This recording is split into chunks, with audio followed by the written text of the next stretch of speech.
இன்னைக்கு day 19 of moving to the edge. Morning ஒரு seed மிக்ஸை குடிச்சிட்டு கிரவுண்டுக்கு வந்து ரெடியாகி பக்காவாக ஒரு மொபிலிட்டியை பண்ணிவிட்டு செஷனை ஸ்டார்ட் பண்ணேன். ஓ ஷெட், என்ன சொன்னா தலை சுற்றுதா, இதுக்கு மேலே சுற்றும் பாரு.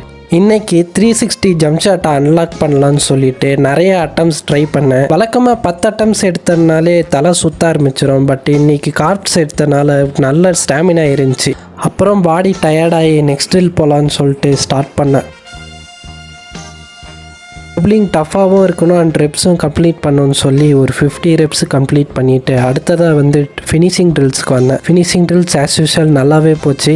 அப்படியே அதை முடிச்சுட்டு இன்றைக்கி ஒரு தரமான வெர்டிக்கல் செக்ஷனை முடிச்சுட்டு லாஸ்ட்டாக திரும்ப 360க்கே வந்தேன். இன்றைக்கி 360 ரொட்டேஷன் ஷாட்டு ரொம்ப நாள் கழித்து திரும்ப அன்லாக் பண்ணேன். இந்த சாட்டிஸ்ஃபேக்ஷனோட செஷனை முடிச்சுட்டு வீட்டுக்கு வந்தேன். வீட்டுக்கு வந்து என் கேட்டை கொஞ்சிட்டு இன்றைக்கி ஒரு ஜர்னலை எழுதிட்டு